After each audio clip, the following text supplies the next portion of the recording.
Hello and welcome. Today I'm going to be talking about autonomous driving, specifically in regards to its development in China.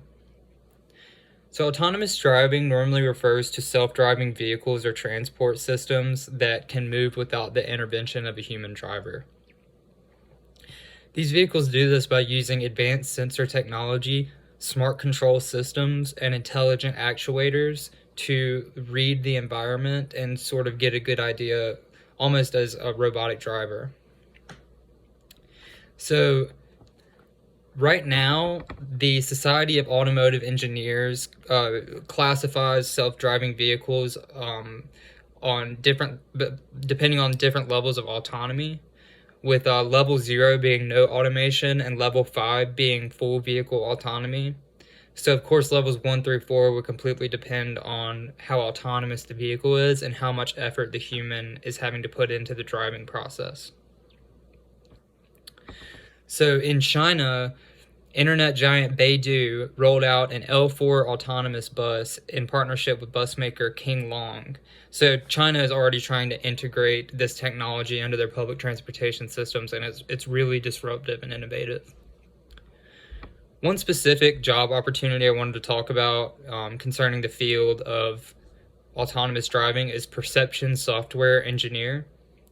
So in order to become a perception software engineer, you need to at least have a bachelor's of science in computer science, electrical engineering, mathematics, or some other related field.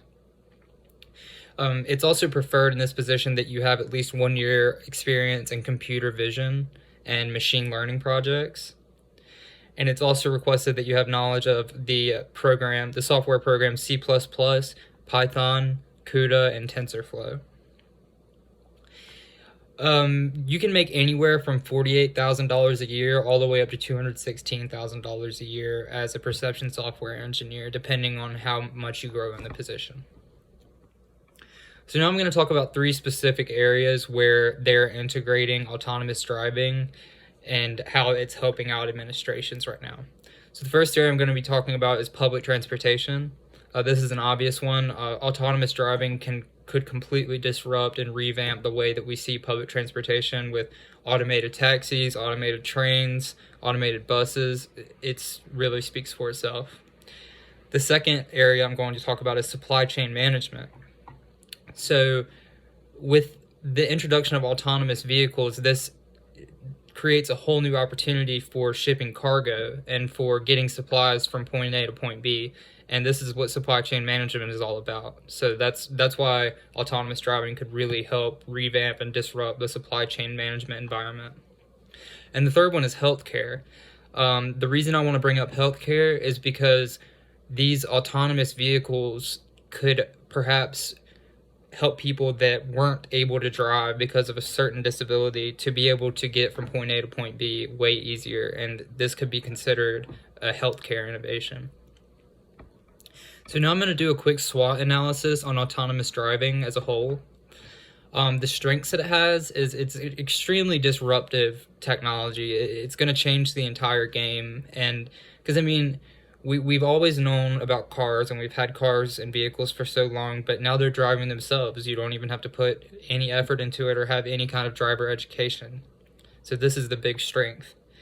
As far as weaknesses go, autonomous vehicles are going to take a long time to fully develop before they're fully integrated into society because it's just a really big safety issue. As far as opportunities go, there's a huge opportunity for handicapped transportation, as I talked about earlier, for transporting people that aren't able to drive, as well as the opportunities that it holds and the economic benefits that it entails. Because this is going to bring in a huge market, and it's going to really help the economy. So as far as threats go, the big threat that I see with autonomous driving is public safety, because technology can always malfunction, and the autonomous vehicles need to be completely and fully developed before they are fully integrated into society, because it's just a huge public safety issue, because you don't want robotic cars running into everybody because the sensors malfunctioned. So now I'm going to talk about 3 different sustainable development goals that autonomous driving could help to address. So the first one I'm going to talk about is number 10, reduced inequalities. So now I'm going back to what I talked about earlier with healthcare. These autonomous vehicles can allow people to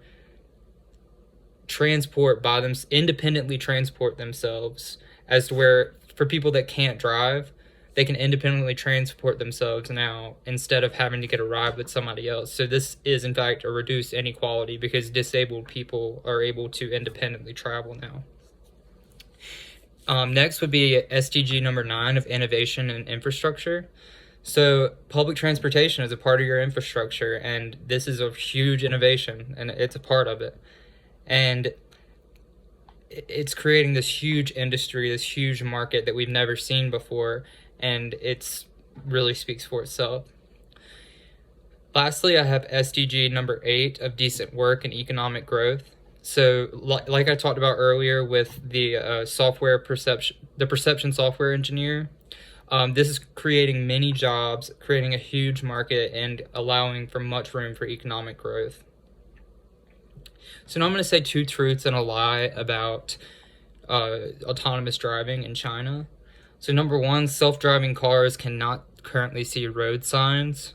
Number 2, China is spending a lot of time and money on autonomous driving technology. And number 3, self-driving cars cannot see pedestrians. Thank you for your time. I hope you have a great day.